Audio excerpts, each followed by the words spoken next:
ठीक है, दिखाई दे रहा ना, ठीक है। तो देखो अभी तक अपन ने एनिमल किंगडम पूरा चैप्टर हो चुका है, तो आज अपन क्या पढ़ेंगे, एनसीईआरटी के बारे में, ठीक है। तो चैप्टर का नाम कौन सा है, प्राणी जगत। कौन सा है, प्राणी जगत, ठीक है। तो देखो जब अपन अपने चारों ओर देखते हैं तो प्राणियों को विभिन्न संरचना क्या क्या होती है, उनकी विभिन्न संरचनाएं होती हैं और विभिन्न स्वरूप होते हैं। और अभी तक लगभग कितने लाख से अधिक प्राणियों को वर्णन किया जा चुका है, 10 लाख से अधिक। इसलिए क्या हो जाता है, वर्गीकरण का महत्व अधिक हो जाता है, जिससे कि हम नई खोजी हुई प्रजातियों को वर्गीकरण में उचित स्थान पर रखने में सहायता मिलती है। तो देखो अपने आसपास अलग अलग जीव मिलते हैं, अलग अलग प्राणी मिलते हैं जो कि विभिन्न संरचना वाले होते हैं, विभिन्न स्वरूप वाले होते हैं। इनको पहचानने के लिए हमें किसकी जरूरत पड़ी, वर्गीकरण की, जिससे कि अपन क्या वर्गीकरण को उनको उचित स्थान पर रखने में क्या मिलती है, सहायता मिलती है। नेक्स्ट है कि वर्गीकरण जो अपन कर रहे हैं इनका कुछ आधार भी तो होना चाहिए। तो आधार की बात करते हैं तो प्राणियों की संरचना एवं आकार में विभिन्नता होते हुए भी उनकी कोशिका व्यवस्था कौन कौन सी है, कोशिका व्यवस्था, शारीरिक सम्मिति, फिर गुहा की प्रकृति, पाचन तंत्र, परिसंचरण तंत्र तथा जनन तंत्र की रचना के कुछ आधारभूत समानताएं पाई जाती है। मतलब कि अपन ने माना कि जो प्राणी होते हैं वो अलग अलग होते हैं, उनके बीच में क्या पाई जाती है, विभिन्नताएं पाई जाती हैं, फिर भी उनके बीच में कुछ कुछ क्या होती हैं, आधारभूत समानताएं होती हैं। जैसे कि पहला जो है वर्गीकरण का आधार वो कौन सा हो जाता है, संगठन का स्तर होता है। कौन सा होता है, संगठन का स्तर। जैसे कि अब अपन को पता है कि जो प्राणी जगत के जो भी जीव होते हैं सारे के सारे सदस्य कैसे होते हैं, बहुकोशिकीय होते हैं। कैसे होते हैं, बहुकोशिकीय होते हैं। लेकिन क्या सभी एक ही प्रकार की वो संगठन के स्तर को प्रदर्शित करते हैं क्या, नहीं। क्योंकि उदाहरण के लिए जैसे अगर अपन बात करते हैं स्पंज में, स्पंज कौन से वाले फाइलम में आ जाता है, पोरीफेरा में। तो जो पोरीफेरा है उसमें कोशिका बिखरे हुए समूहों में रहती है। कैसी रहती है, बिखरे हुए समूहों में रहती है। बिखरे हुए समूह का मतलब क्या रहता है, इसमें लूज सेल एग्रीगेशन मिलेगा। कैसा मिलेगा, लूज सेल एग्रीगेशन मिलता है, अर्थात कोशिकीय स्तर का संगठन होता है। तो जो स्पंज होते हैं मतलब कि जो पोरीफेरंस होते हैं उसमें किस प्रकार का संगठन का स्तर मिलता है, कोशिकीय स्तर का मिलता है। दूसरा है कोशिकाओं के बीच श्रम का कुछ विभाजन भी होता है, लेबर ऑफ डिवीजन मिलता है, जो मतलब कि अलग अलग कोशिकाओं का अलग अलग काम होता है। सिलेंट्रेटा में अगर बात करते हैं, सिलेंट्रेटा कोशिकाओं की व्यवस्था अधिक होती है, उसमें कोशिकाएं अपना कार्य संगठित होकर ऊतक के रूप में करती है। अब सिलेंट्रेटा में क्या हो जाएगा, पोरीफेरा में कोशिकाएं थी, अब उसमें कोशिकाएं मिलकर के क्या बना लेती हैं, ऊतक बना लेती हैं। क्या बना लेती हैं, ऊतक बना लेगी, इसलिए उसे क्या बोला जाता है, ऊतक स्तर का संगठन कहा जाता है। इससे उच्च स्तर का, ऊतक के बाद में क्या आ जाते हैं, अंग, और अंग के बाद में अंग तंत्र। तो इससे उच्च स्तर का जो कि कहाँ पे मिलेगा, प्लेटीहेल्मिन्थेस के सदस्य तथा अन्य उच्च संघों में पाया जाता है, जिसमें ऊतक संगठित होकर अंग का निर्माण कर लेते हैं। और प्रत्येक अंग किसके लिए होता है, विशेष कार्य को करता है। प्रत्येक अंग का क्या होता है, विशेष कार्य होता है। जैसे कि एनिलिड, आर्थ्रोपोड्स, मोलस्का, इकाइनोडर्मिटा तथा रज्जुकी के अंग मिलकर तंत्र के रूप में शारीरिक कार्य करते हैं। सारे के सारे जो काम में कौन करेगा, वो अंग तंत्र मिलकर के काम कर लेते हैं। प्रत्येक अतंत्र क्या होता है, एक विशिष्ट कार्य करेगा। इसी तरह की संरचना अंग तंत्र के स्तर का संगठन कहा जाता है, जो कि विभिन्न प्राणी समूह में अंग तंत्र विभिन्न प्रकार की जटिलताओं को प्रदर्शित करता है। मतलब अंग तंत्र बना दिया, जैसे कि अपन ने बोला कि पाचन तंत्र। अब इस पाचन तंत्र में अलग अलग अंग आ जाएंगे, मतलब जो कि पाचन अंग हो जाते हैं, उस अंगों में क्या हो जाएंगे, डिफरेंट डिफरेंट ऊतक आ जाते हैं, और ऊतकों में क्या हो जाती है, डिफरेंट डिफरेंट कोशिकाएं आ जाती हैं। उदाहरण के लिए जैसे कि अगर हम पाचन तंत्र की बात करते हैं तो अपूर्ण भी हो सकता है और पूर्ण भी होता है। अपूर्ण पाचन तंत्र में क्या होता है, एक ही बाह्य द्वार होता है जो कि मुख और गुदा दोनों का काम करता है। मतलब एक सिंगल ओपनिंग मिलेगी जो मुख और एनएस मतलब माउथ और एनएस दोनों की तरह काम करेगा, जिसको क्या बोला जाता है अपन ने, इनकम्प्लीट डाइजेस्टिव ट्रैक्ट बोला जाता है। जैसे कि किसमें देखने को मिलेगा, ये प्लेटीहेल्मिन्थेस में। अब पूर्ण पाचन तंत्र जो होता है उसमें क्या है, दो अलग अलग ओपनिंग पाई जाती है, मतलब कि दो बाह्य द्वार होते हैं। जैसे कि इसमें एक क्या काम करता है, मुख का काम करेगा और दूसरा गुदा का काम करेगी। इस तरह का जो ये तो हो गया कौन सा, पूर्ण वाला। तो अपूर्ण और पूर्ण होते हैं। अपूर्ण में क्या होता है, एक ही ओपनिंग पाई जाती है, वही माउथ का काम करती है और वही एनएस का काम करती है। लेकिन पूर्ण में क्या होती है, दो अलग अलग ओपनिंग पाई जाती है, और एक माउथ का काम करती है और दूसरी एनएस का काम करती है। आगे क्या है, परिसंचरण तंत्र। अब देखो परिसंचरण तंत्र की बात करते हैं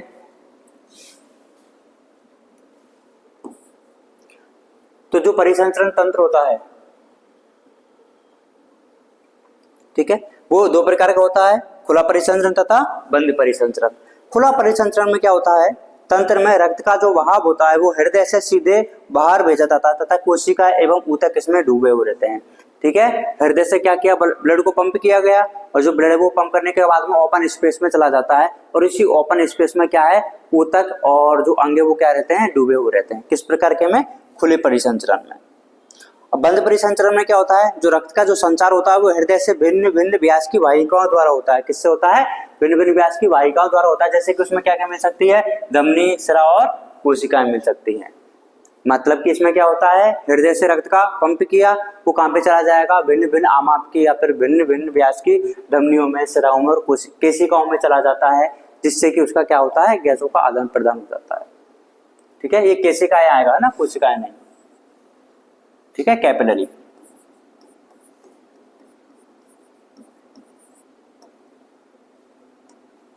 नेक्स्ट क्या है, वर्गीकरण का स्तर जो कौन सा है, सम्मिति। सम्मिति क्या होता है, प्राणी को सम्मिति के आधार पर अपन ने कितने भागों में विभाजित किया जाता है, 3 भागों में। पहला क्या होता है, असम्मिति, जो कि किस में मिलती है, स्पंज में मिलती है। ठीक है, तो स्पंज जो होते हैं वो असम्मित होते हैं। असम्मित का मतलब क्या होता है, देखो किसी भी केंद्रीय अक्ष से गुजरने वाली, अपन ने क्या बोलती है कि कंडीशन क्या होनी चाहिए कि वो केंद्रीय अक्ष से गुजरनी चाहिए, और रेखा इन्हें 2 बराबर भागों में विभाजित नहीं करती है। जब कोई भी रेखा जो कि केंद्रीय अक्ष से गुजर रही हो और किसी भी प्राणी को 2 बराबर भागों में विभाजित नहीं कर पाए, इस प्रकार की सम्मिति को क्या बोला जाता है, असम्मिति बोला जाता है। क्या बोला जाता है, असम्मिति बोला जाता है। और ये किसमें देखने को मिलेगा, स्पंज। स्पंज कौन से फाइलम में आ जाते हैं, पोरीफेरा।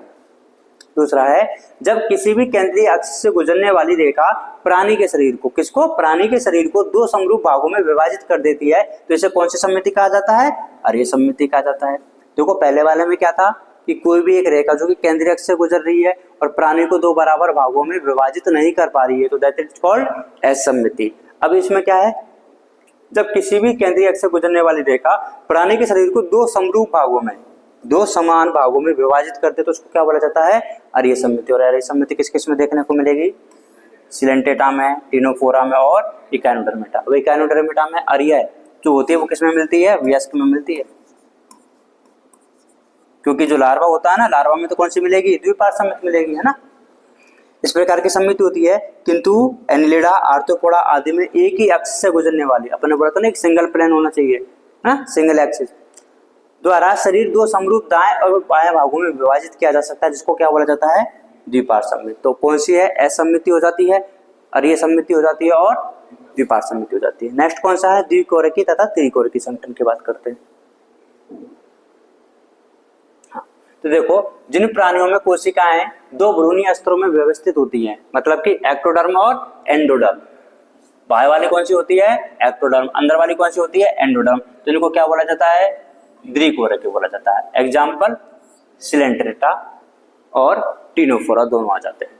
इसके बाद में वे प्राणी जिनके विकसित भ्रूण में तीसरा स्तर भी आ जाता है, कौन सा होता है, मेजोडर्म, उनको क्या बोला जाता है, त्रिकोरिकी। तो देखो द्विकोरिकी में तो 2 आ जाते हैं, एक्टोडर्म और एंडोडर्म, और त्रिकोरिकी में कौन कौन से आ जाते हैं, एक्टोडर्म भी आ जाएगा, एंडोडर्म भी आ जाएगा और मेजोडर्म भी आ जाती है,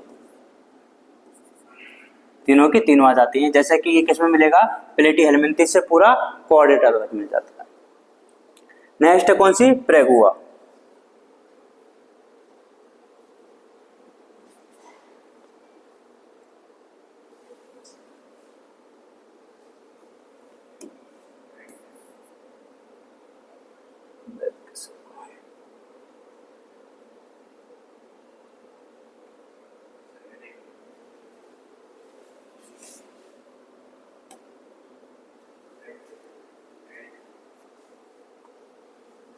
हो गया ना सही, ठीक है। तो देखो अब प्रेगुआ में क्या जाता है,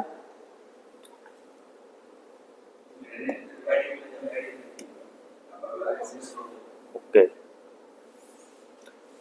हाँ देखो इसमें क्या है, जो शरीर भित्ति होती है आहार नाल के बीच में गुहा उपस्थित होती है, किस किस के बीच में, शरीर भित्ति तथा आहार नाल के बीच के में जो गुहा होती है उसको क्या बोला जाता है, प्रेगुआ बोला जाता है। क्या बोला जाता है, प्रेगुआ बोला जाता है,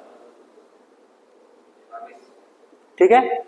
अब ये होता क्या है कि जो मेजोडर्म होती है ना, मध्य त्वचा से आच्छादित शरीर गुहा को क्या बोल दिया जाता है, प्रेगुआ। मतलब क्या होना चाहिए, एक तो शरीर भित्ति और आहार नाल के बीच में होना चाहिए, और वो किससे आच्छादित होना चाहिए, मेजोडर्म से, तब जाकर उसको अपन ने क्या बोला है, प्रेगुआ बोला। क्लियर है।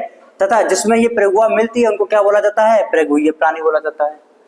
कौन कौन से हो सकते हैं, फाइलम एनिलिडा, मोलस्का और आर्थ्रोपोड, इकानोडर्मेटा, हेमिकोडेटा और कोडेट। तो देखो एनिलिडा से स्टार्ट हुआ है, ठीक है, जिसमें गुहा महीने लग जाती है। इसके बाद में कुछ प्राणियों में यह गुहा मेसोडर्म से आच्छादित नहीं होती है, बल्कि मध्य जो मेसोडर्म होती है ना, वो अंत त्वचा के बीच में बिखरी हुई थैली के रूप में पाई जाती है, मतलब स्कैटर्ड पाउच में। जैसे कि ये वाला देखो मेसोडर्म है लेकिन स्कैटर्ड पाउच में प्रेजेंट है, इसको क्या बोला जाता है? कूटगोइया। क्या बोला जाता है? कूटगोइया, स्यूडोसिलोमेट। ये किस में मिलेगा? एस्केलमेंथिस में मिलता है। और जिन प्राणियों के शरीर में गुहा नहीं पाई जाती उनको क्या बोला जाता है? अगुइया बोला जाता है, जैसे कि प्लेटिनमिल्स। डायग्राम देखो, पहला वाला देखो, ये आपको कैविटी दिखाई दे रही है, ये जो कैविटी है मतलब गुहा है, गुहा है तो इसको अपन ने क्या बोल दिया है? पैरागुइया बोल दिया। देखो यहाँ पे क्या बीच बीच में स्पेस है, तो ये क्या है? मेसोडर्म के पाउच है, थैलेनुमा संरचना पाई जाती है बिखरी हुई, इनको क्या बोल दिया है? कूटगोइया बोल दिया है। और देखो यहाँ पे तो कैविटी ही नहीं है, तो इसको क्या बोल दिया है? एगुआ। ठीक है, नेक्स्ट क्या है? खंडी भवन। खंडी भवन को बोला जाता है सेगमेंटेशन। तो कुछ प्राणियों के शरीर में बाह्य तथा आंतरिक दोनों ओर से, आंतरिक भी हो सकता है और बाह्य भी हो सकता है, श्रेणीबद्ध खंडों में विभाजित रहता है, जिसमें कुछ एक अंगों की क्रमिक पुनरावृत्ति होनी चाहिए। मतलब कि जो बॉडी है वो इंटरनली और एक्सटर्नली डिवाइडेड भी होना चाहिए, और उसमें कुछ अंगों की क्या होनी चाहिए? क्रमिक पुनरावृत्ति होनी चाहिए। इस प्रकार को क्या बोला जाता है? खंडी भवन बोला जाता है। उदाहरण के लिए केंचुआ, केंचुआ मतलब कि अर्थवर्म, उसमें क्या मिलता है? विखंडी खंडी भवन होता है, और इसको बोला क्या जाता है? विखंडावस्था बोला जाता है। क्या बोला जाता है? विखंडावस्था। तो देखो ये एनिलिडा में तो मिलती है, तो ये और 3 फाइलम में मिलती है। कौन कौन से?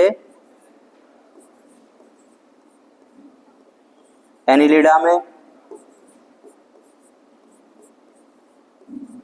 आर्थ्रोपोडा में और कोडेटा में, इन तीनों फाइलम में मिलती है।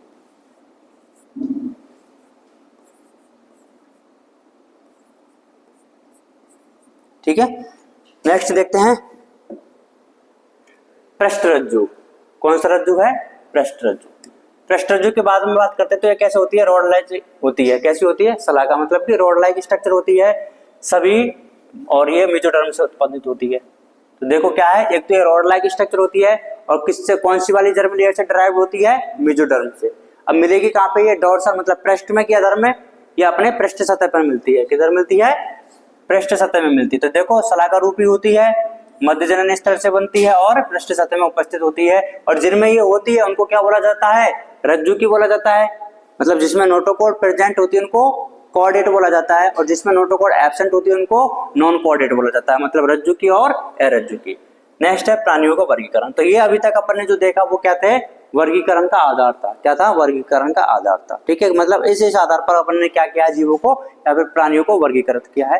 अब अपन बढ़ते हैं नेक्स्ट संघ पोरीफेरा पर। कौन सा है? Phylum Porifera. तो देखो इनको क्या बोला जाता है? सामान्यतः स्पंज बोला जाता है, क्योंकि इसमें क्या पाए जाते हैं? इनके शरीर पर छिद्र पाए जाते हैं, और स्पंज भी कैसा होता है? छिद्रित होता है। ठीक है, सामान्यतः कैसे होते हैं? ये लवणीय होते हैं। लवणीय मतलब समुद्री जल में पाए जाते हैं। और सममिति कैसी होती है? असममिति होती है। ये आद्य बहुकोशिकीय होते हैं, मतलब प्रिमिटिव मल्टी सेलुलर होते हैं। भाई अपन ने बोला है कि जो भी प्राणी होते हैं, मतलब एनिमल किंगडम, जीव जगत, प्राणी जगत में जो भी आएंगे सारे के सारे बहुकोशिकीय होते हैं। लेकिन बहुकोशिकीय में भी सबसे पहले कौन से वाले हैं? पोरीफेरा। इसलिए इनको क्या बोल दिया है? आद्य बहुकोशिकीय बोल दिया है। प्रिमिटिव सबसे पहले वाले, है ना? तो पोरीफेरा से पहले कोई नहीं। जिनका शरीर का जो संगठन है वो कौन सा वाला होता है? कोशिकीय स्तर का होता है। स्पंजों में देखो ये इंपॉर्टेंट है, स्पंजों में जल परिवहन तंत्र तथा जलनाल तंत्र पाया जाता है। वाटर कैनाल सिस्टम या फिर वाटर ट्रांसपोर्ट सिस्टम पाया जाता है। और जो जल होता है वो सूक्ष्म छिद्र, मतलब छोटे छोटे छिद्र, उनका नाम क्या होता है? ऑस्टिया द्वारा शरीर की केंद्रीय स्पंज, मतलब कि स्पंजोसील में प्रवेश करेगा, तथा बड़ा रंध्र कौन सा होता है? ऑस्कुलम। तो वैसे जैसे कि जो वाटर आएगा ऑस्टिया से बॉडी में जाएगा, ऑस्टिया से स्पंजोसील में पहुंचा, स्पंजोसील से बाहर ऑस्कुलम के द्वारा बाहर निकाल दिया जाता है। वाटर आया कौन से छिद्र से आया? छोटे छोटे छिद्रों से, उनका नाम क्या है? ऑस्टिया है। फिर उसके बाद में कहाँ गया? सेंटर कैविटी में गया, उसका नाम क्या है? स्पंजोसील। स्पंजोसील से बाहर कहाँ पे चला जाएगा? ऑस्कुलम से होते हुए बाहर चला जाता है। जल परिवहन का यह रास्ता, मतलब ये वाटर का जो कैनाल सिस्टम है, भोजन जमा करने में, किसमें? भोजन जमा करने में, ठीक है, श्वसन में, तथा अपशिष्ट पदार्थों को उत्सर्जित करने में सहायता करता है। तो वाटर कैनाल सिस्टम के 3 काम हो गया। क्या? जल को संग्रह करना, श्वसन में, और अपशिष्ट पदार्थों को उत्सर्जित करने में हेल्प करता है। क्लियर? इसमें कोशिकाएं पाई जाती है। कौन सी? कोइनोसाइट या फिर कोलर कोशिकाएं पाई जाती हैं जो कि स्पंज हुआ मतलब कि स्पंजोसील और वाटर कैनाल सिस्टम को क्या करते हैं, स्तरित करते हैं। वो अपने डायग्राम बना ही लिया था इसका, ठीक है। तो ये जो कोइनोसाइट जो सेल्स होती है इनको कॉलर सेल भी बोला जाता है, जो कि किसको लाइन करती है, स्पंजोसील को और वाटर कैनाल सिस्टम को लाइन करती है। अब देखो इसमें जो पाचन है वो अंत्यकोशिकीय होता है ना, अंत्यकोशिकीय होता है तो कहाँ पे होगा, कोशिकाओं में। कौन सी कोशिकाओं में, कोइनोसाइट। तो कोइनोसाइट कोशिकाओं की जो खाद्य रिक्तिका होती है, फूड वैक्यूल होती है, वहां पे क्या हो जाता है, पाचन। अब ये कोशिकाओं के अंदर हो रहा है पाचन, तो कोशिकाओं के अंदर होने वाले पाचन को क्या बोलेंगे अपन, अंतरकोशिकीय बोलेंगे या फिर इंट्रासेलुलर कोशिकीय। कंकाल शरीर को आधार प्रदान करता है, तो मतलब कंकाल तंत्र मिलेगा। अब कंकाल तंत्र किससे बना होता है, कंटिकाओं तथा स्पॉन्जिन तंतुओं से, है ना। स्पिक्यूल और स्पॉन्जिन फाइबर से बना हुआ रहता है। किससे, स्पॉन्जिन फाइबर और स्पिक्यूल से बना हुआ रहता है। स्पंज प्राणी में नर तथा मादा पृथक नहीं होते हैं, मतलब कि एमबीएच होते हैं, मोनोइसियस होते हैं, बाइसेक्सुअल होते हैं और हर्माफ्रोडाइट होते हैं। मतलब एक ही प्राणी में नर व मादा दोनों मिलते हैं, पृथक नहीं होते हैं। मतलब कि कैसे होते हैं वो, उभयलिंगाश्रयी होते हैं, एमबीएच ना, मोनोइसियस, बाइसेक्सुअल और हर्माफ्रोडाइट होते हैं। अंडे तथा शुक्राणु दोनों एक ही के द्वारा बनाए जाते हैं। अंडे भी वही बना लेगा मतलब फीमेल गैमेट, और शुक्राणु मतलब मेल गैमेट भी वही बना लेगा। और इनमें जनन कैसा होता है, अलैंगिक जनन, जो कि किसके द्वारा होता है, विखंडन के द्वारा। विखंडन का मतलब क्या है, एक प्राणी का कोई भी टुकड़ा है वो विखंडित हो जाता है, खंडित हो जाता है और उस वही नए आगे जाकर के एक नया जीव का निर्माण कर लेता है। तो ये तो होता है अलैंगिक जनन। और लैंगिक जनन जो होता है वो किसके द्वारा होता है, युग्मकों को निर्माण। युग्मक क्या होते हैं, अंडाणु और शुक्राणु। निषेचन कैसा होता है, इंटरनल होता है।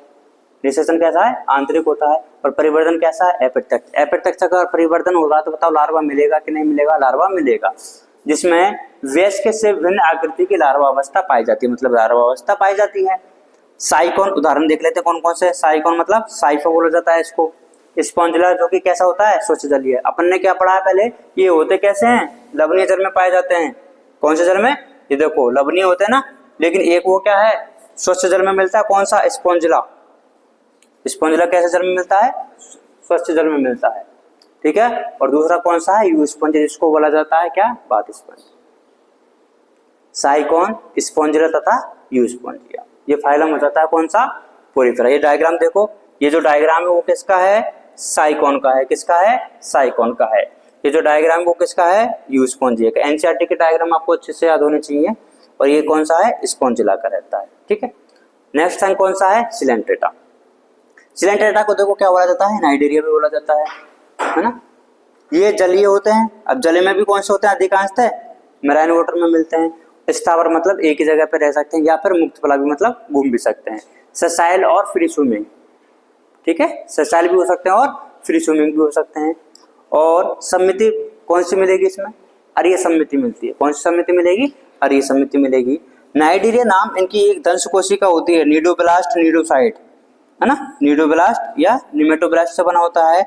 ये कोशिकाएं स्पर्शकों तथा शरीर में अन्य स्थानों पर पाई जाती हैं। शरीर में अन्य स्थानों पर, बॉडी पे भी मिल सकती है और स्पर्शकों मतलब टेंटिकल्स पे भी मिल सकती हैं। और इनके अंदर क्या होती है, जो दंशकोरक होती है मतलब नीडोब्लास्ट, स्तरक, ये किस किस में हेल्प करती है, तीन काम अपन ने बताए थे, अटैचमेंट में, स्तरक में, डिफेंस ऑफेंस में। तो स्तर करने में मतलब किसी शरीर सत्य से चिपकने के लिए मतलब वो स्तर हो जाएगा, रक्षा करने में और शिकार को पकड़ने में भी हेल्प करती है। तो तीन काम होते हैं इसके,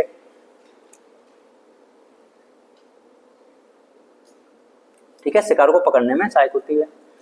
अब इसमें ऊतक स्तर का क्या पाया जाता है, संकरण स्तर पाया जाता है। इससे पहले कौन सा था, पोरीफेरा था। पोरीफेरा में कौन सा मिल रहा था, कोशिकीय स्तर का मिल रहा था। ये कौन सा, निडेरियस में कौन सा मिलता है, ऊतक स्तर का, ठीक है। और ये द्विकोरकी होते हैं। कैसे होते हैं, द्विकोरकी। द्विकोरकी मतलब डिप्लोब्लास्टिक। डिप्लोब्लास्टिक है तो दो जर्म लेयर मिलेंगी ना, कौन कौन सी, एक्टोडर्म और एंडोडर्म मिलती है। इन प्राणियों में क्या पाई जाती है, केंद्रीय जठर वाहिनी पाई जाती है, जिसको बोला जाता है गैस्ट्रोवेस्कुलर कैविटी। क्या बोला जाता है, गैस्ट्रोवेस्कुलर कैविटी। और अधोमुख पर स्थित मुख द्वारा खुलती है। अधोमुख, हाइपोस्टम का मतलब होता है जो माउथ होता है वो नीचे की साइड में होता है, माउथ नीचे की साइड में होता है। और इनमें जो पाचन होता है वो अंतःकोशिकीय भी होता है तथा अंतराकोशिकीय, दोनों प्रकार का होता है। ये अंत और अंतरकोशिकीय बात तो एक ही है ना, ये अंतराकोशिकीय है और वो अंतःकोशिकीय है। अलग अलग कैसे है, ऊपर वाले में देखो कौन सा था, अंतरा कोशिका ये, तो अंतरा कोशिका मतलब क्या था, कोशिकाओं के अंदर जो होता है, कोशिकाओं में पाचन हो रहा है, अंतरा कोशिका तो अंतर कोशिका हो गया ना, तो अंतर कोशिका होना चाहिए था, अंतरा नहीं, हाँ अंतर, ये अंतरा नहीं, अंतरा का मतलब तो वही होता है अंतर कोशिकीय, अंतर कोशिकीय होना चाहिए ना। इनके कुछ सदस्यों जैसे कि प्रवाल कोरल में क्या पाया जाता है, कैल्शियम कार्बोनेट से बना कंकाल पाया जाता है। कंकाल किससे बना हुआ होता है, कोरल में पाया जाता है, किससे बना हुआ, कैल्शियम कार्बोनेट मतलब कि CaCO3 से बना हुआ। इनका शरीर दो आकारों में कौन कौन सा है, एक तो पॉलिप और एक मेडुसा से बना होता है। पॉलिप कैसा होता है, स्टैटिक मतलब कि स्थावर होता है, एक ही जगह पर रहता है, और बेलनाकार होता है। तो जो पॉलिप होता है वो स्थावर होता है, पॉलिप होता है, और कौन सा जनन करेगा, अलैंगिक जनन करता है। और जो मेडुसा है वो अम्ब्रेला शेप की होती है, मुक्त पलावी होती है, और कौन सा जनन करती है, लैंगिक जनन। तो ये देखो पॉलिप जो होता है वो स्थावर होता है तथा बेलनाकार होता है, उदाहरण के लिए हाइड्रा।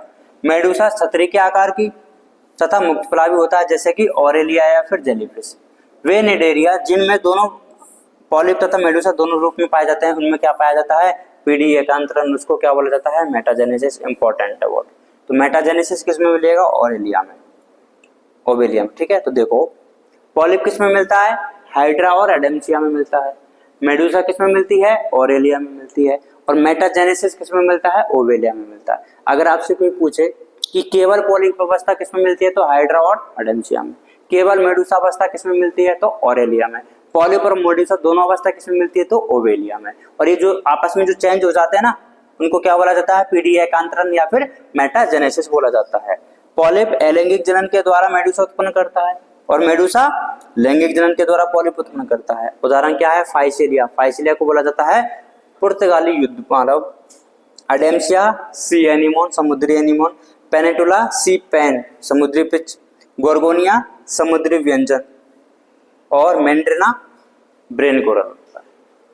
ये दोनों डायग्राम है, देखो ऑरेलिया मेडुसा जो अवस्था पाई जाती है, एडेम्सिया जिसमें क्या पाई जाती है, पॉलिप। नेक्स्ट फाइलम कौन सा है, संघ टिनोफोरा। संघ टिनोफोरा को सामान्यतः क्या बोला जाता है, समुद्री अखरोट बोला जाता है। मैंने बताया था अखरोट की तरह इनका आकार होता है, सी वॉलनट, और या फिर कंकाल जली है ना, कॉम्बे जली भी इसको बोला जाता है। ये सभी कैसे होते हैं, समुद्रवासी होते हैं, मतलब कौन से जल में मिलेंगे, लवणीय जल में मिलते हैं। समिति कैसे मिलती है, अरीय समिति होते हैं। डिप्लोब्लास्टिक होते हैं कि ट्रिप्लोब्लास्टिक होते हैं, डिप्लोब्लास्टिक। डिप्लोब्लास्टिक है तो कौन कौन सी जर्म लेयर मिलेगी, एक्टोडर्म भी मिलती है और एंडोडर्म भी मिलती है। और संगठन का स्तर कैसा मिलेगा, ऊतक स्तर का मिलता है। शरीर में ये याद रखना 8 बाह्य पक्षमावी कंटक पट्टिकाएं पाई जाती हैं, 8 सिलियरी कॉम्बे प्लेट पाई जाती हैं। कितनी, 8 सिलियरी। सिलिएटेड होती है कि फ्लैजिलेटेड होती है, पक्षमावी होती है कि कसाभिकीय होती है, पक्षमावी, जो कि हेल्प करती है किसमें, लोकोमोशन में और चलन में। पाचन कैसा होता है, अंतःकोशिक होता है तथा अंतराकोशिक दोनों प्रकार का होता है, ईसीडी और आईसीडी। और जीव संदीप्ति मतलब कि बायोलुमिनेसेंस। बायोलुमिनेसेंस मतलब क्या है, प्राणी के द्वारा प्रकाश उत्सर्जन करना। प्राणियों की क्या होती है, एक प्रॉपर्टी होती है ना, light emitting property of the living organism is known as bioluminescence और जीव संदीप्ति। ठीक है, टिनोफोरा की मुख्य विशेषता क्या होती है, बायोलुमिनेसेंस। नर व मादा अलग अलग नहीं होते, मतलब कि एमबीएच अलग अलग नहीं होते हैं, तो कैसा होता है, एमबीएच होता है।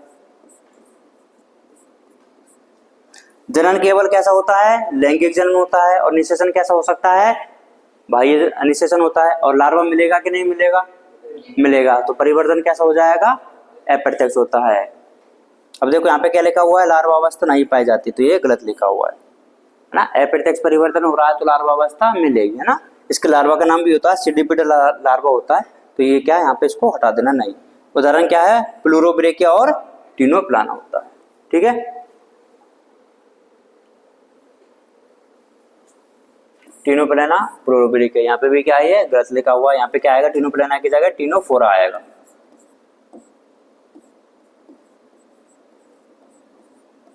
ना, इसने तो क्या कर दिया, टिनोप्लाना और प्लूरोब्रेकिया को एक ही लिख दिया है।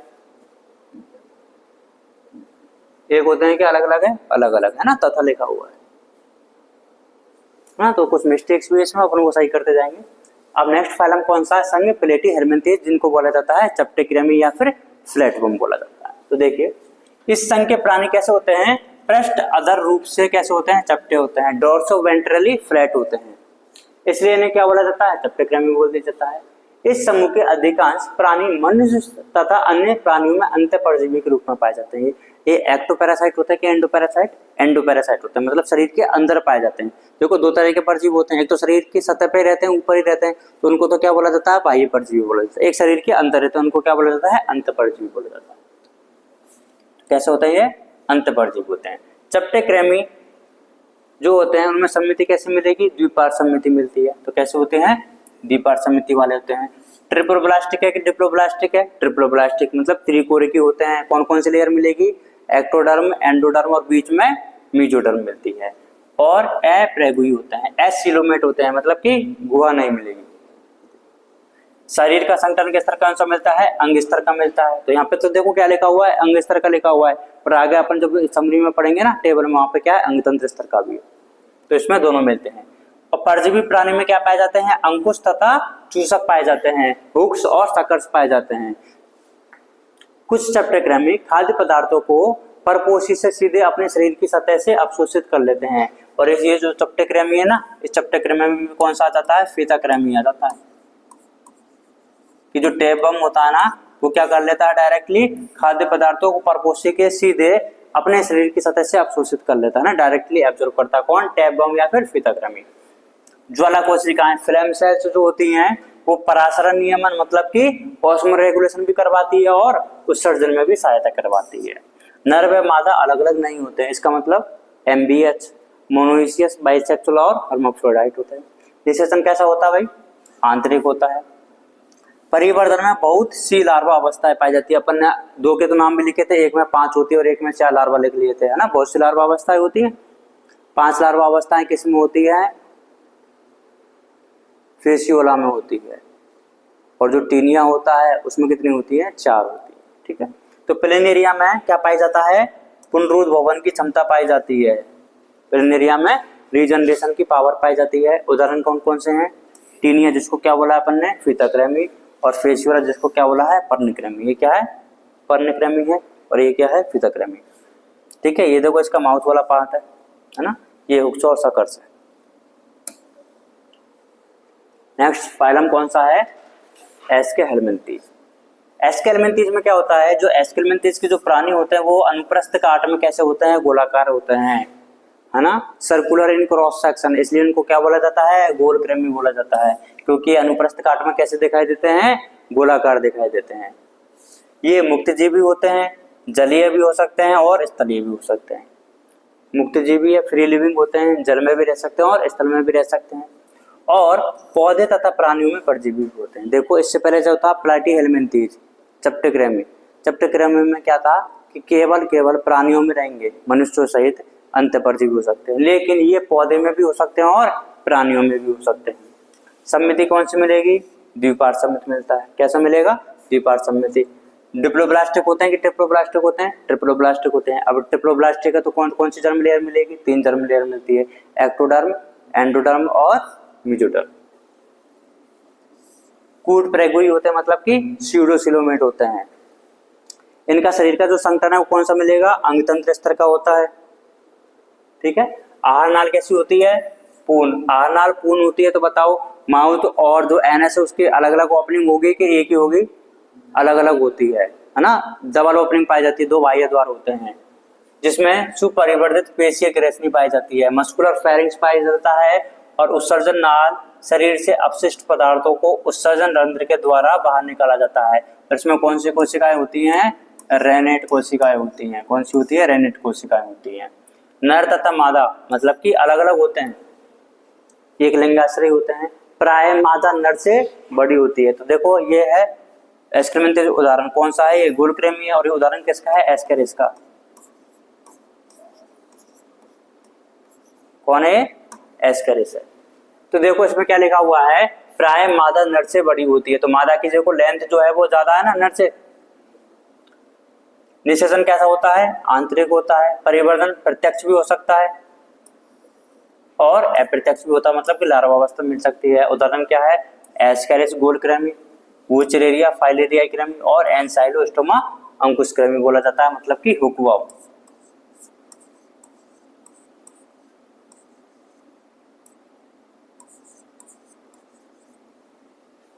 ये डायग्राम इंपॉर्टेंट है, याद रखना कि कौन सा होता है ना, ये नर और ये मादा का। ठीक है, इतना थोड़ा सा भी पढ़ो एनसीईआरटी में से तुम।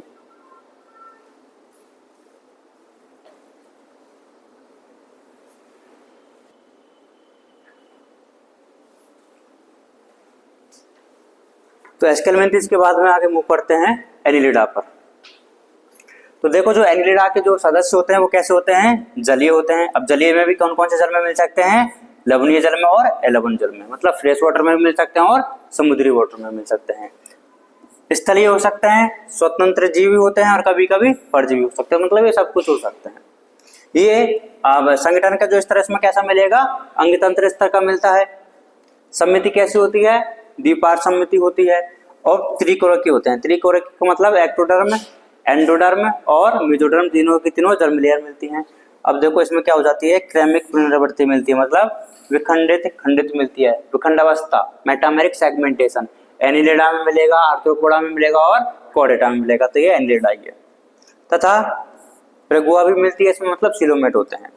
इनका शरीर सतह स्पष्टतः खंड अथवा विखंडों में विभाजित होता है, जिसका एनुलस मतलब कि सूक्ष्म वलय पाई जाती है। तो देखो इसमें क्या पाई जाती है, इसमें वलय मिल रही है ना, तो वलय वलय होते हैं, इसलिए संघ को क्या बोला जाता है, एनिलिडा। मतलब इसमें सूक्ष्म वलय पाई जाती है ना, इसकी वजह से संघ का नाम क्या होता है, एनिलिडा होता है। इन प्राणियों में अनुदैर्ध्य तथा वृत्ताकार दोनों प्रकार की पेशियां पाई जाती है। सर्कुलर और लॉन्गिट्यूडिनल मसल्स पाई जाती हैं, जो कि किस में हेल्प करती है, चलने में। जलीय एनिलिडा होता है एक कौन सा, जिसका नाम क्या होता है, नेरीज। नेरीज में क्या पाए जाते हैं, पैरापोडिया, पार्श्वपाद पाए जाते हैं, जो कि किस में हेल्प करते हैं, तैरने में। तो ये याद रखना कि जो मसल्स होती हैं वो तो चलने में हेल्प करती है, अनुदैर्ध्य और वृत्ताकार जो मसल होती है पेशियां, वो तो किस में हेल्प करती है, चलने में। और जो ये पैरापोडिया होते हैं वो किस में हेल्प करते हैं, तैरने में। इसमें बंद परिसंचरण तंत्र पाया जाता है। कैसा पाया जाता है, देखो परिसंचरण तंत्र की शुरुआत कहां से होती है, एनिलिडा से, और वो भी कौन से वाले से, बंद वाले से।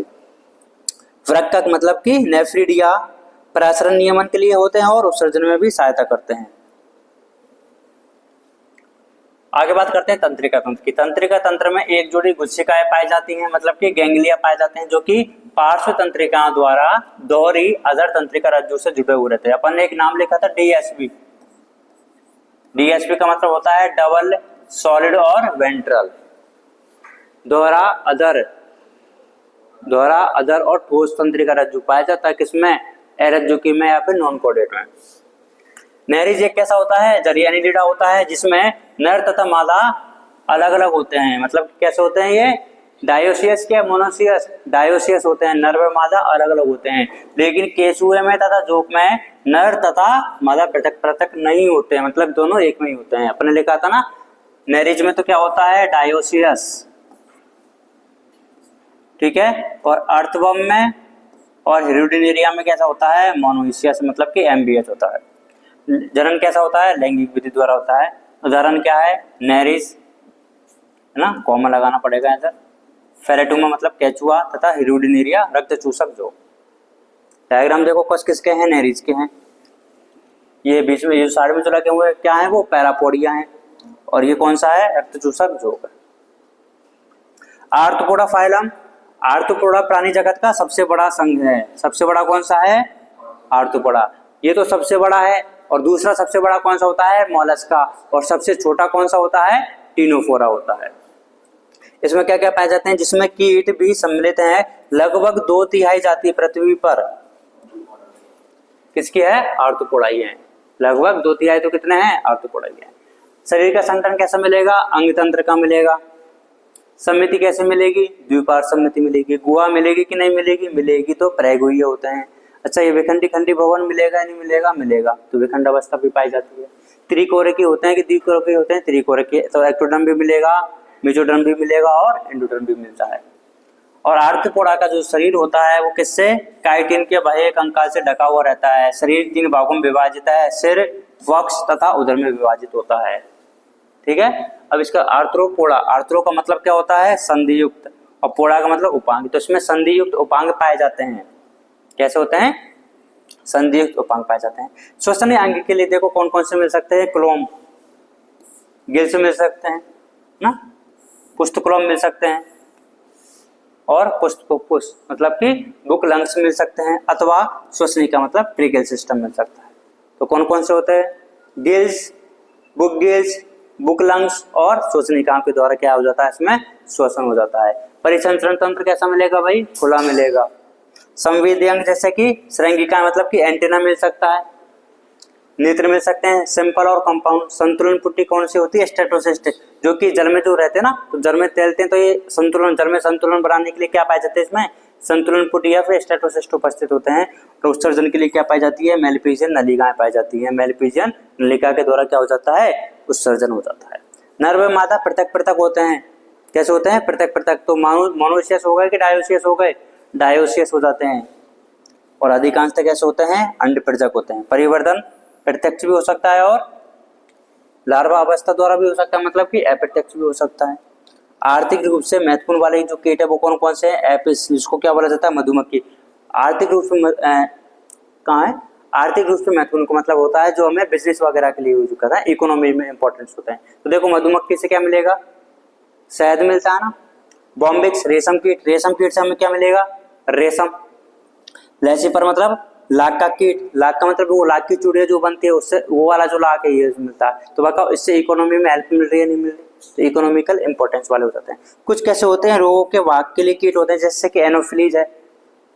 कौन सी है? Female anopheles. इससे क्या होता है? मलेरिया। फीमेल क्यूलेक्स, इससे क्या हो जाता है? एलिफेंटियासिस। और एडिज मच्छर से क्या हो जाता है? डेंगू और चिकनगुनिया हो जाता है। कुछ यूथ पीड़क टिड्डे होते हैं जैसे कि लोकास्टा, टिड्डी दल जिसको बोलते हैं। तथा जीवित जीवाश्म कौन सा हो जाता है? लिमुलस, राजकरकट, किंग क्रैब बोला जाता है आदि ना। राजकरकट या फिर किंग क्रैब ऐसा बोला जाता है। पूरा एक नाम नहीं है राजकरकट, किंग क्रैब, एक हिंदी में लिख दिया और एक इंग्लिश में है। समझ गए भाई? चार डायग्राम देख लो किस किस के दे रखे हैं। ये है टिड्डी दल, तितली है, और ये बिच्छू, स्पाइडर, स्कॉर्पियन, स्कॉर्पियन है ना। स्पाइडर तो मकड़ी होती है, और ये क्या है? झींगा है। तो देखो अब हुआ क्या, बताओ इसमें कहीं ये तितली का एग्जाम्पल दे रखा है क्या? नहीं दे रखा। इधर ये बिच्छू का दे रखा है क्या? नहीं दे रखा। झींगा दे रखा कि नहीं दे रखा? लेकिन डायग्राम में दे रखा है। अब अपन क्या इधर इधर का पढ़ लेते हैं, डायग्राम पे ध्यान देते नहीं है। ठीक है, तो डायग्राम पे ध्यान देना है कि उसमें किस किस का एग्जाम्पल दे रखा है। तितली का है, बिच्छू का है, और झींगा मतलब प्रॉन का भी है। नेक्स्ट संघ कौन सा है? मोलस्का। मोलस्का को बोला जाता है कोमल शरीर या कोमल त्वचा वाले प्राणी। मोलस्का दूसरा सबसे बड़ा प्राणी संघ है। पहला तो कौन सा हो गया है? आर्थ्रोपोडा। दूसरा कौन सा है? मोलस्का। और सबसे छोटा कौन सा है? टिनोफोरा है। देखो ये प्राणी कैसे होते हैं? स्थलीय अथवा जलीय हो सकते हैं। जल में भी, या तो समुद्री जल में मिलेंगे या फिर स्वच्छ जल में मिलेंगे। संगठन का स्तर कैसा मिलेगा? अंग तंत्र मिलेगा। सम्मिति कैसी मिलेगी? द्विपार्श्व सम्मिति मिलेगी। त्रिस्तरीय होते हैं, द्विस्तरीय होते हैं, त्रिस्तरीय। एक्टोडर्म भी मिलेगा, मेसोडर्म भी मिलेगा, और एंडोडर्म भी मिलेगा। प्रेगोई होते हैं कि नहीं होते हैं? प्रेगोई होते हैं। विखंडावस्था मिलती है कि नहीं मिलती? नहीं मिलेगी। इनका जो शरीर होता है वो अखंडित होता है। शरीर कोमल होता है परंतु कठोर किससे बना हुआ था? कैल्शियम के कवच से बना हुआ रहता है। इनका शरीर अखंडित होता है। कैसा होता है? अखंडित होता है। जिसमें सिर, पेशीय पाल तथा एक अंतरंग कुकुद होता है। हेड, मस्कुलर फुट और विसरल हम्प, तीन चीजें मिलती हैं। तो याद रखना शरीर कैसा है? अखंडित है। शरीर तो कैसा है? अखंडित है, लेकिन तीन भागों में विभाजित है। क्या क्या मिलेगा? सिर, पेशीय पाद और अंतरंग कुकुद मिलता है। त्वचा की एक नरम तथा स्पंजी परत कुकुद के ऊपर मतलब विसरल हम्प के ऊपर क्या बना लेती है? प्रवार। प्रवार का मतलब मेंटल। क्या बना लेती है? मेंटल बना लेती है, जिसमें और ये कुकुद और प्रवार मतलब विसरल हम्प और मेंटल के बीच का जो स्पेस होता है उसको क्या बोला जाता है? प्रवार गुहा, मतलब कि मेंटल कैविटी बोला जाता है। और इस मेंटल कैविटी में क्या पाए जाते हैं? पंख के समान क्लोम पाए जाते हैं, जो कि श्वसन तथा उत्सर्जन में दोनों में सहायक होते हैं। उनका नाम पता है कि किसी को? टीनिडिया। टीनिडिया बोलते हैं उसको, है ना। सिर पर संवेदी स्पर्शक पाए जाते हैं। मुख में भोजन के लिए रेती के समान घिसने का अंग पाया जाता है, जिसे रेती जिह्वा या फिर रेडुला बोला जाता है। क्या बोला जाता है? रेडुला। नर व मादा पृथक पृथक होते हैं। पृथक पृथक है तो एमबीएच नहीं होगा, डायोसियस हो जाएगा। अंडप्रजक होते हैं और परिवर्तन सामान्यतः किसके द्वारा होता है? लार्वा के द्वारा होता है। तो अप्रत्यक्ष होगा कि प्रत्यक्ष होगा? अप्रत्यक्ष। उदाहरण देखो, पायला जिसको सेब घोंघा बोला जाता है, पिंकटड़ा जिसको मुक्ता सुक्ति, पर्ल ऑयस्टर, है ना, जो ये मोती वाली जो मालाएं पहनते हैं ना, वो इससे मिलती है। सीपिया, कटलफिश, लॉलीगो, स्क्विड, ऑक्टोपस, बेताल मछली, डेविल फिश जिसको बोलते हैं, एप्लाइसिया, सी हेयर मतलब समुद्री खरगोश, डेंटेलियम, टस्कशेल रद कबसर, कीटोफ्लोरा, काइटोन। तो देखो डायग्राम किस किस के हैं, एक तो पायला का है जिसको सेब घोंघा बोला जाता है और एक ऑक्टोपस का है डेविल फिश। ठीक है, इसे जो डेविल फिश है ना, इसकी 8 भुजाएं रहती हैं, 3 3 6 2 8 ना, 8 भुजाएं रहती है इसकी बिल्लो। अगला फाइलम कौन सा है? इकाइनोडर्मेटा। कौन सा है? इकाइनोडर्मेटा। इनको बोला जाता है सूल युक्त प्राणी। इन संघ के प्राणियों में कैल्शियम युक्त अंतकंकाल पाया जाता है। तो जो अंतकंकाल होता है वो किसका होता है? कैल्शियम का होता है। मोलस्का में भी किसका था? कैल्शियम का था। और वो जो परिवार आए थे कोरल, उनमें भी किसका था? कैल्शियम युक्त था, मतलब कैल्शियम कार्बोनेट का ही था। ठीक है, वो आई थी ना कोरल, इसमें सिलेंट्रेटा में, टिनोफोरा में, सिलेंट्रेटा में आई थी। इनका नाम इसलिए क्यों रख दिया? सूलयुक्त शरीर वाले रख दिया है। कैसे होते हैं? सभी के सभी समुद्रवासी होते हैं तथा अंग तंत्र स्तर का संकरण पाया जाता है। अब देखो इसमें दोनों प्रकार की सम्मिति मिलती है इकाइनोडर्मेटा में। तो जो वयस्क होते हैं ना, जो एडल्ट होते हैं, उनमें तो कैसी मिलेगी? अरीय सम्मिति मिलती है। लेकिन जो लार्वा होते हैं उनमें कैसी मिलेगी? द्विपार्श सम्मिति मिलती है। तो ऐसा कौन सा फाइलम है जिसमें दोनों सम्मिति मिलती है? इकाइनोडर्मेटा। इकाइनोडर्मेटा के जो वयस्क होते हैं उनमें तो कौन सी मिलती है? अरीय सम्मिति। और जो लार्वा होते हैं उनमें कैसी मिलती है? द्विपार्श सम्मिति। मतलब ये तो ऐसा कॉमन बना। ऐसे तो कुछ कुछ में अपन ने जैसे पोरीफेरा में भी अपवाद पढ़े थे, तो अपवाद तो मिलते ही हैं। मोलस्का में भी अपन ने अपवाद पढ़ा था। सबके सब कैसे होते हैं? त्रिकोणिकीय होते हैं, मतलब कि एक्टोडर्म भी मिलेगा, एंडोडर्म भी मिलेगा और दोनों के बीच में मेसोडर्म भी मिलेगी। प्रेगुई ये प्राणी होते हैं। पाचन तंत्र कैसा होता है? पूर्ण होता है तथा सामान्य मुख अधर सतह पर। देखो इसमें ये होता है कि जो मुख होता है वो अधर सतह पर, मतलब मुख नीचे की साइड में मिलता है और जो गुदा है वो ऊपर की साइड में मिलती है, बाकी लोगों के अपोजिट। एवं मल द्वार मतलब कि एनस पृष्ठ सतह पर मिलता है। अब इसमें एक सिस्टम कौन सा है? जल संवहन तंत्र मिलता है। पोरीफेरा में कौन सा सिस्टम था? जल नाल तंत्र था। यहाँ पे कौन सा है? जल संवहन तंत्र है। जल संवहन तंत्र में क्या विशिष्टता होती है जो कि हेल्प करता है किसमें? गमन में, भोजन को पकड़ने में, श्वसन में और उत्सर्जन तंत्र में भी हेल्प करता है। वो जो जलनाल तंत्र था वो किस किस में कर रहा था? भोजन को पकड़ने में कर रहा था, श्वसन में कर रहा था और उत्सर्जन में कर रहा था। उसके अलावा ये किस में कर रहा है? देखो गमन में कर रहा है। अगर आपसे कोई पूछे कि जलनाल तंत्र में से जल संवहन तंत्र में क्या चीज अलग है, तो वो गमन में हेल्प नहीं करता है, ये गमन में हेल्प करता है। स्पष्ट उत्सर्जन तंत्र का इसमें क्या होता है? अभाव होता है। अगर वो अभाव है तो क्या उत्सर्जन नहीं करेगा? क्या करेगा? किससे करता है? जल संवहन तंत्र से करता है। नर व मादा पृथक पृथक होते हैं, लैंगिक जनन मिलेगा और निषेचन कैसा होता है? वही निषेचन होता है। परिवर्तन अप्रत्यक्ष होता है, तो अप्रत्यक्ष हो रहा है तो लार्वा मिलेगा या नहीं मिलेगा? मिलता, जो कि कैसा होता है? मित्रलार्वा होता है। उदाहरण कौन सा है? एस्टेरिया जिसको बोला जाता है स्टारफिश तारामीन, इकाइनस सी अर्चिन, एंटीडोन समुद्री लिली, कुकुमेरिया समुद्री करकटी और ऑफ्यूरा भंगूर तारा मिलता है। तो उदाहरण में क्या क्या है डायग्राम में? तारामीना और भंगूर तारा का है। नेक्स्ट फाइलम कौन सा? हेमिकोडेटा है। देखो हेमिकोडेटा पहले कशेरुकी संघ के एक उपसंघ के रूप में रखा जाता था। मतलब कशेरुकी मतलब कोडेटा में एक उपसंघ के रूप में रखा गया था, लेकिन अब इसे एरजुकियों में एक अलग संघ के रूप में रखा जाता है। तो पहले इसमें देखो एक संरचना मिलती है जिसको बोला जाता है स्टोमोकोड। क्या बोला जाता है? ये वाली एल्फाबेट की संरचना बोलते हैं जिसको स्टोमोकोड बोला जाता है। तो पहले इसे स्टोमोकोड को नोटोकोड ही मान लिया था। अब नोटोकोड मान लेंगे तो उसको कहाँ पे रखना पड़ेगा? कोडेटा में रखना पड़ेगा ना। लेकिन बाद में पता लगा कि उसकी जैसी संरचना है, नोटोकोड नहीं है, उसके समान दिखने वाली संरचना, फिर उसको वापस से कहाँ पे रख दिया? नॉन कोडेट में ही रख दिया। हेमिकोडेटा के जिसको 3 भाग होते हैं ना, देखो प्रोबोसिस, कॉलर और ट्रंक, शुंड, कॉलर और वक्ष होता है। तो इसका जो एक कॉलर वाला जो रीजन है ना, इसमें क्या पाई जाती है? एक अल्प विकसित संरचना होती है जो कि स्टोमोकोड होती है। तो देखो क्या होती है? पृष्ठरज्जु के समान संरचना है, पृष्ठरज्जु नहीं है, उसके जैसी है। इस संघ के प्राणी कृमि के समान होते हैं तथा समुद्री जीव हैं जिनका संगठन का स्तर कैसा होता है? अंग तंत्र का होता है। सम्मिति कैसे मिलेगी? इसमें द्विपार्श सम्मिति मिलेगी। गुहा मिलेगी कि नहीं मिलेगी? मिलेगी। त्रिकोणिक होते हैं परिकोणिक। इनका शरीर कैसा होता है? बेलनाकार होता है तथा शुंड, कॉलर और वक्ष में विभाजित होता है। प्रोबेसिस, कॉलर और ट्रंक में विभाजित होता है।